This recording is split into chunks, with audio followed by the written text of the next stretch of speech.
기브 앤 테이크라는 용어를 알고 계실 겁니다. 이 기브 앤 테이크는 기브라는 단어, 주다와 테이크라는 단어, 받다가 이렇게 합성된 용어입니다. 특별히 이 용어는 우리가 자본주의 시대를 살아가고 있구나라는 것을 알게 하는, 깨닫게 하는 그런 단어 중에 하나입니다. 그리고 이 기브 앤 테이크에는 한국어로 하면 이걸 주고받기거든요.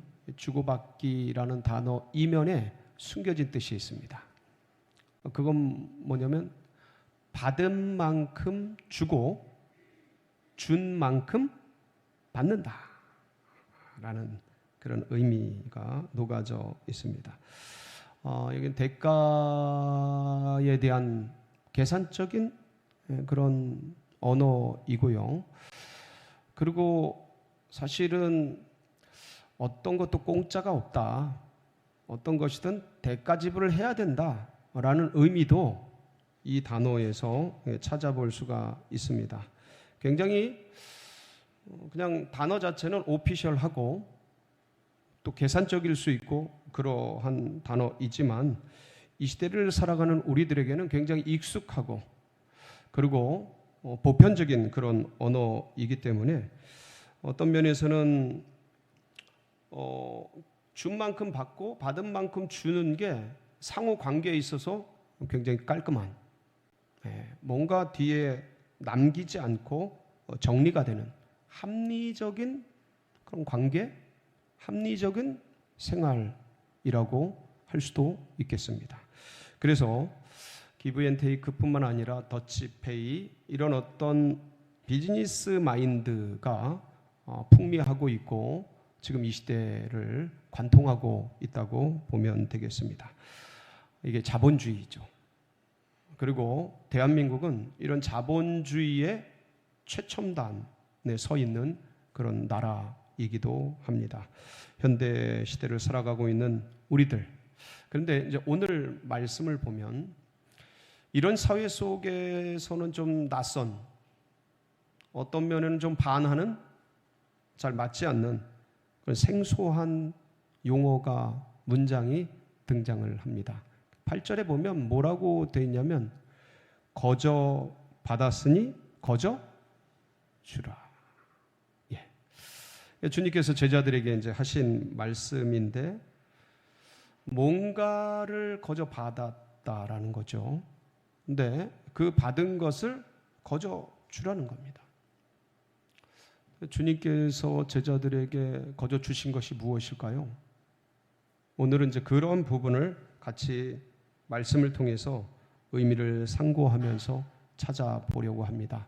여러분, 오늘 이 말씀이 제자들이 받았던 그게 뭘까? 그걸 분명히 나도 받았을 텐데 그럼 그것을 어떻게 거저 줄까? 어떻게 나눌 수 있을까를 다시 한번 기억하고 또 상고하고, 그리고 이것이 우리에게 가슴속에 잘 박힌 말씀이 되어서 일평생 붙들고 살아가는 그런 은혜의 말씀 되시기를 축복합니다. 여러분, 오늘 이 말씀은 예수님이 공생애를 시작하면서 제자들을 부른 데서 시작이 됩니다. 제자들을 부르셔서 그들을 사도로 하고 칭하시고 그들을 둘씩 짝지어서 전도 여행, 선교 여행을 현장에 보내게 됩니다.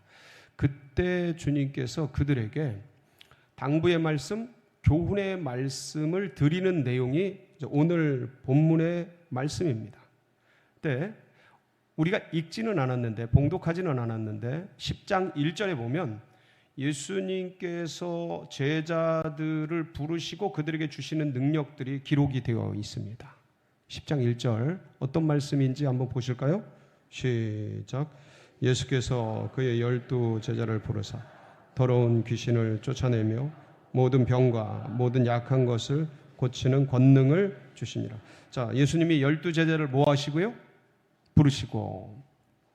부르시고 제자로 임명하시고 사도로 택정하시고 그리고 주님의 제자들로 살 수 있도록 불러주셨습니다. 그리고 그들에게 아낌없이 귀신을 쫓아내고 모든 병을 고치고 그리고 연약한 것들을 치료할 수 있는 권능과 능력도 부어주셨어요. 그래서 12 제자들이 가는 곳에서 하나님 나라를 전파하고 그리고 모르는 자들에게 주님의 나라를 가르치고 그들을 고치고 병을 치유하는 놀라운 역사를 할 수 있도록 그 길을 열어주셨습니다. 자, 그럼 이 12 제자가 그 당시 예수님께 받은 그것은 그 당시 예수님의 제자들만 받은 것이 아니고 성령을 통하여서 시간에 흘러가는 세월 속에 오고 올 또 다른 제자들인 누구요? 우리도. 아멘. 우리에게도 주신 것임을 믿습니다. 뭘 주셨나? 주님께서 제자들에게 거저 주신 게 뭘까? 수많은 것들이 있겠죠. 오늘 기본적으로 귀신을 쫓아내는 능력, 병을 고치는 능력 이런 거 거저 주셨잖아요. 그러니까 수많은 게 있습니다. 새 생명도 주셨고 구원의 능력도 주셨고 하나님의 자녀가 되는 권세도 주셨고 기도의 축복도 주셨고 많은 것들을 주셨는데 이것들을 다 나눌 수는 없지 않습니까? 그래서 정리해서 주님이 제자들에게 거저 주신 것 3가지를 오늘 이 시간 나누도록 하겠습니다. 첫 번째가 뭐냐면 주님이 제자들에게 주신 것 복음을 주셨습니다. 여러분, 복음이 뭡니까? 복된 소식입니다. 우리가 천국 백성이 될 수 있다는 복된 소식입니다. 예수님께서 처음부터 끝까지 외치신 게 있어요. 예수님이 처음에 외치신 것이 뭐예요? 회개하라, 천국이 가까이 왔느니라. 마태복음 4장 17절에 이렇게 기록이 되어 있죠. 시작. 이때부터 예수께서 비로소 전파하여 이르시되 회개하라, 천국이 가까이 왔느니라 하시더라. 예, 하나님 나라죠. 천국이. 하나님 나라가 가까이 왔다. 천국이 가까이 왔다. 그러니까 회개하고 천국 백성이 되어라. 주님이 이 말씀을 끝까지 외치셨어요. 여러분, 하나님의 백성이 되고 천국 백성이 되어서 예수 그리스도를 믿고 영생 복락에 이르는 신비로운 일들을 우리 주님께서 제자들에게 그리고 오고 오는 수많은 제자들에게 허락해 주신 겁니다. 그래서 이 일을 통해서 제자들은 예수 그리스도를 믿고 천국의 은혜를, 천국의 복음을 맛보게 되는 놀라운 역사를 현장에서 경험하게 되었습니다. 사실요, 이 복음은요, 예수님께서 우리들에게 전해주셨지만, 제자들에게 나누어 주셨지만, 나중에 예수 그리스도의 십자가와 부활을 통하여 확증되게 됩니다. 그래서 그 당시 예수 그리스도를 통해서 알게 된 이 천국 복음이 십자가와 부활을 통해서 모든 민족에게, 모든 오고 오는 제자들에게 전파되고 확증되게 됩니다. 이 복음은 온 인류에게, 그리고 온 세상에, 모든 민족에게, 그리고 흘러서 조선 땅에, 그리고 대한민국 땅에, 그리고 오늘날 누구에게요? 나에게까지 전파되어 왔고, 가장 행복한 소식, 가장 은혜로운 소식, 그러나 가장 값비싼 소식, 값비싼 선물인 것이죠. 이 복음이 어떻길래 그렇습니까? 여러분, 인간은요, 죄로 말미암아 사망 가운데 이르게 되었습니다. 인간은 이 원죄의 죄책 가운데서 죽어가게 되어 있지요. 네, 인간의 과거, 현재, 미래의 모든 죄를 복음을 만나면 어떻게 됩니까? 용서되어집니다. 아멘. 할렐루야. 영접하는 자, 곧 그 이름을 믿는 자들에게는 하나님의 자녀가 되는 놀라운 권세를 주셨어요. 그래서 이 죄로 말미암아 죽음의 사슬과 사망의 권세 아래 놓여 있던 우리들이 거기로부터 벗어날 수 있는 신비한 능력을 이 복음을 통해서 부어 주셨습니다. 아담의 죄로 인해서 우리가 모든 인생이 죄인이 되지 않았습니까? 근데 둘째 아담 예수 그리스도를 통해서 의인이 되는 이 놀라운 신비를 이 복음 안에 넣어놓게 된 겁니다. 그래서 죄로 말미암아 사형 선고를 받고 영원 형벌 가운데 떨어지게 된, 그래서 영죽을 운명 가운데 저주 안에 놓이게 된 우리들 인생들에게 이 복음을 만남으로 인해서 이제는 사면 선고를 받고 영생 복락의 은혜를 누리는 행복한 축복의 생명으로 변화되게 된 것이지요. 이 아름다운 은혜뿐만 아닙니다. 죄가 용서되어지고 그리고 의인이 되어지고 영원한 행복과 영원한 생명을 얻을 뿐만 아니라 주님을 영접하고 복음을 만날 때 하나님의 자녀가 되어지는 은총을 입게 되었죠. 그래서 하나님의 자녀로서 하늘의 기업이 모든 백성들에게, 하나님의 백성들에게 상속되어지는 하늘의 기업이 무엇입니까? 아브라함의 축복이죠. 아브라함의 축복이 모든 하나님의 자녀들에게 상속되어지는 은총도 있게 되었습니다.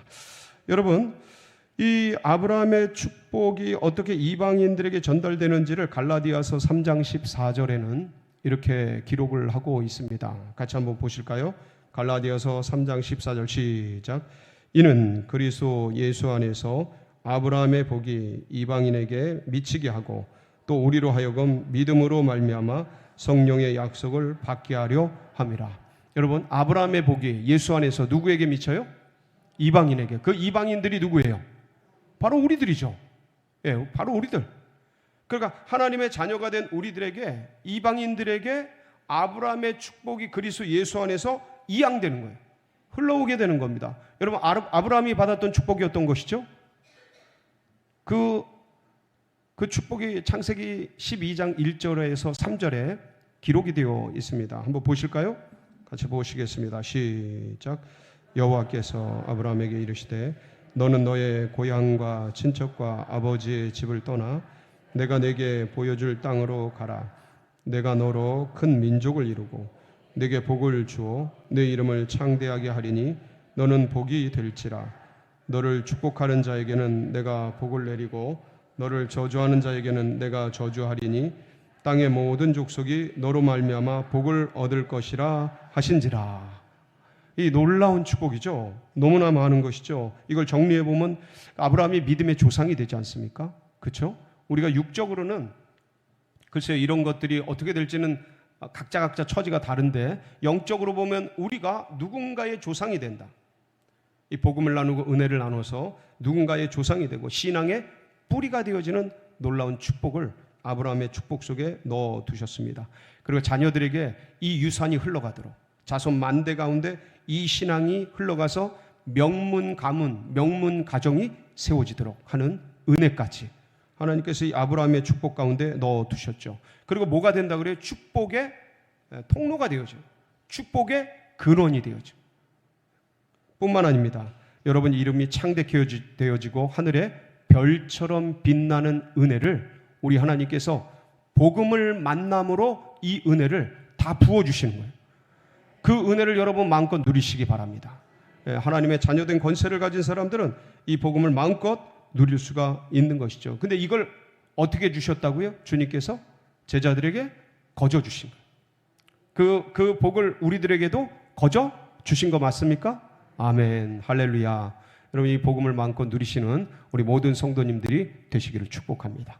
두 번째는 뭘 주셨을까요? 어떻게 하셨어요?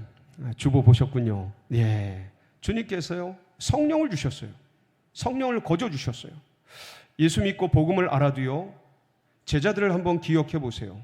그들이 예수님에 대해서 주는 그리스도시요 살아계신 하나님의 아들이십니다 고백합니다. 주는 이스라엘의 임금이십니다 고백합니다. 주님은 나의 왕이십니다 고백을 합니다. 그런데 결국은 결정적인 순간 예수님이 위기에 처하고 어려울 때 전부 도망가고 피하고 배신하고 부인하고 그러지 않습니까? 이렇게 복음을 만나고 예수를 만나고 예수님을 믿고 의지함에도 불구하고 세상은 어느 때 너무 크게 보이는 거예요. 나는 너무 부족하게 보이는 거예요. 분명히 내가 하나님의 자녀가 됐는데 희한하게 세상 죄악은 너무 커 보이고 골리앗 같고 나는 너무 부족하고 너무 연약하고 아무것도 할 수 없는 것 같은 거예요. 그러니까 제자들도 똑같은 마음을 느꼈던 거예요. 적들에 둘러싸여 있고 그리고 바리새인 서기관 대상 수많은 사람들이 자기들을 죽이려 할 때 이게 위협이 되고 두려움이 되고 불안이 되고 공포가 되었던 거예요. 그래서 숨어 있고 피하고 이랬었죠. 아니 복음을 가졌는데 예수님을 믿는데 왜 그런 일들이 일어나는 겁니까? 여전히 연약한 거죠. 여전히 부족한 거죠. 그래서 주님께서 그 제자들에게 뭘 보내주셨어요? 또 다른 보혜사 성령을 보내주셨습니다. 그리하여서 이 성령을 통하여 넘어지고 쓰러지고 엎어지는 이들에게 오순절 마가의 다락방에 불의 혀같이 임하시는 그 보혜사 성령을 만나게 하신 거예요. 그리고 이들은 모두 구하는 모든 제자들에게 이 성령이 불같이 임한 거예요. 여러분, 계속해서 성령을 구하는 여러분들 되시기 바랍니다.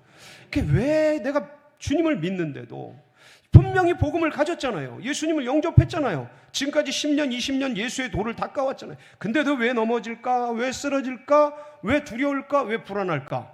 성령이 식은 거예요. 여러분, 성령은 왔다가 식습니다. 성령이 약해지거나 성령이 부족해지는 게 아니에요. 내가 성령을 의지하는 힘들이 믿음이 식어지는 거예요. 상황, 환경, 여건, 처지 속에 마음이 자꾸 뺏기는 거예요. 재리의 염려 속에 눌리는 거죠. 여러 가지 상황과 그 수많은 것들 속에 눌려지는 거예요. 그때 믿음이 식어져요. 믿음이 식어지면서 성령을 의지하는 힘들이 사라집니다. 그러면 두려움이 몰려오는 거예요. 그러니까 믿음의 사람인데 성령을 받았는데도 두려워지고 불안해지는 거죠. 여러분, 그때마다 누구의 이름을 부르세요? 예수 그리스도의 이름을 부르시기 바랍니다. 그럼 예수 그리스도의 이름을 부를 때 성령이 역사를 하셔요. 성령이 역사하면서 하나님이 기뻐하십니다. 이게 영적 공식이에요. 삼위일체의 능력입니다. 여러분, 예수님께서는요, 초림하셨다가 제자들을 만나시고 복음의 십자가 부활의 복음의 역사를 완성하시고 승천하셨어요. 떠나셨어요. 하늘로 올라가셨어요. 하늘 보좌 우편에 가셨어요. 근데 성령은요, 우리와 영원토록 함께 하십니다. 어디에 그런 말씀이 있습니까? 요한복음 14장 16절 17절에 보면 그 말씀이 이렇게 기록되어 있습니다. 같이 한번 보실까요? 시작. 내가 아버지께 구하겠으니 그가 또 다른 보혜사를 너희에게 주사 영원토록 우리와 함께 있게 하리니 그는 진리의 왕이라. 세상은 능히 그를 받지 못하나니 이는 그를 보지도 못하고 알지도 못함이라. 그러나 너희는 그를 아나니 그는 너희와 함께 거하시며 또 너희 속에 계시게 했음이라. 16절 보세요. 보혜사를 너희에게 주사 언제까지요? 영원토록 너희와 함께 있게 하리니. 17절 뭐라고 되어 있습니까? 너희와 함께 거하시며 너희 어디에요? 속에 계시겠습니다. 아멘. 우리 속에 뭐가 계시다고요? 성령이. 그래서 로마서 8장 16절에는 성령이 너희 영과 더불어 너희가 하나님의 자녀인 것을 친히 증거하시는 거예요. 우리 영 속에 뭐가 있다고요? 성령이 함께 거하시면서, 그러니까 우리가 그 성령을 의지할 때 우리가 하나님의 자녀인 것을 그 성령이 증언해 주셔요. 그 힘이 나요. 근데 그거를 의지하지 않고 바라보지 않으면 무너지는 거예요. 이 성령은 떠나질 않아요. 하나님의 이 성령 하나님은 우리와 영원토록 함께 해주시면서 계속 힘을 부어 주십니다. 이 성령의 역사를 일으키는 비밀한 언어가 있어요. 그게 뭐예요? 예수? 아멘? 예수 그리스도의 이름을 부를 때 뭐가 역사한다고요? 성령이요. 여러분, 그 이름을 잊지 마시기 바랍니다. 모든 이름에 뛰어난 그 이름 예수 그리스도. 그 어려운 일, 힘든 일, 마음이 우울할 때, 답답할 때, 불안과 염려, 근심, 걱정이 찾아올 때 그 이름을 부르세요. 그럼 누가 역사하셔요? 성령이 역사해요. 누가 기뻐하셔요? 하나님이 기뻐하시는 거예요. 여러분, 이 비밀한 이름을, 성령을 우리 주님께서, 이건 진짜 값으로 주고 살 수 없는 거죠. 근데 거저 주셨어요. 아멘이십니까? 네, 그래서 이 놀라운 은혜를 입고 살아갈 수 있는 축복을 허락해 주셨습니다. 자, 마지막으로 세 번째, 뭘 주셨어요? 사명을 주셨습니다. 여러분, 인생이요, 한번 왔다 한번 가잖아요. 근데 이 세상은요, 원수마귀 사단이 이 세상의 신을 가지고서 전부 조직을 해놨어요. 견고하게 조직을 해놨어요. 하나님을 믿지 못하도록. 그래서 인생 자체의 허영과 허망한 것을 쫓아가도록 조직을 해놨습니다. 그래서 입신양명, 부귀영화, 인생의 성공을 향해, 인생의 행복을 향해 그렇게 삶을 살아가도록 모든 사람의 눈을 가려놨어요. 근데요, 사람은요, 이 땅에 지나가는 것으로 만족할 수 없는 존재로 하나님께서 창조하셨습니다. 그래서요, 이 땅에 있는 물질, 부귀, 영화, 명예, 권세, 이 땅에 있는 수많은 것들을 아무리 쌓은다 한들 그것으로 만족할 수 없는 존재가 누구냐? 인간입니다. 그러니까 사춘기 지나고 오춘기 지나고 갱년기 지나고 인생의 중년이 지나면서 이걸 다 깨달아요. 누구나 깨닫습니다. 사람이면. 그래서 이게 인생의 전부가 아니구나. 그러면 인생이 도대체 어디로부터 와서 어디로 가는 건가? 이런 것들을 돌아보면서 더듬어 찾을 수 있도록 주님께서 창조를 해 두셨습니다. 그래서 인간의 마음 가운데 영원을 사모하는 마음을 두신 것이죠. 바로 그때 더듬어서 주님을 찾으면 그 영혼들은 주님을 만나는 거예요. 그런데 그렇지 않고 그냥 또 그것을 묻어두고 덮어두고 그리고 향락과 일락과 쾌락을 향해 가면 영원한 형벌 가운데 떨어질 수밖에 없는 존재죠. 영원한 것을 위해 살라고 지음받은 인간이 지나가는 것을 쫓으면서 찾아오는 인생의 근원적인 감정이 뭐냐면 허무예요. 허무. 그러니까 다 가졌는데 허무한 거예요. 왜냐하면 이것들은 지나가는 거기 때문에. 근데 나는 영원한 것을 사모하도록 지음받았어요. 그러니까 그 사이에서 오는 간격 속에서 오는 괴리감이 뭐냐? 허무입니다. 근데 놀랍게도 우리는 주님을 만나고 성령의 부음을 받아서 뭐를 위해 살 수 있도록 주님께서 새롭게 빚어주셨어요? 영원한 것을 위해 살 수 있도록. 할렐루야. 주님이 주신 영원한 것을 위해 살 수 있도록 우리 가슴 속에 심겨준 게 뭐냐면 사명입니다. 마태복음 28장 19절 20절에 보면 주님께서 이 사명에 대해서 이렇게 기록하고 있습니다. 같이 한번 보시겠습니다. 시작. 그러므로 너희는 가서 모든 민족을 제자로 삼아 아버지와 아들과 성령의 이름으로 세례를 베풀고 내가 너희에게 분부한 모든 것을 가르쳐 지키게 하라. 볼지어다 내가 세상 끝날까지 너희와 항상 함께 있으리라 하시니라. 주님께서 이 모든 민족에게 이 복음을 전하라고, 이 은혜를 나누라고 말씀하시면서 이 마태복음 28장 19절 20절을 짧게 기록한 게 뭐냐면 마가복음 16장 15절 말씀입니다. 우리의 영원한 표죠. 한번 보실까요? 시작. 또 이르시되 너희는 온 천하에 다니며 만민에게 복음을 전파하라. 아멘. 복음 전파에 대한 사명. 그리고 이것을 사도행전 1장 8절에는 이렇게 기록하고 있습니다. 시작. 오직 성령이 너희에게 임하시면 너희가 권능을 받고 예루살렘과 온 유대와 사마리아와 땅끝까지 이르러 내 증인이 되리라. 내 뭐가 되리라? 여러분 지금 이 읽은 이 말씀들은 예수님께서 직접 하신 말씀들입니다.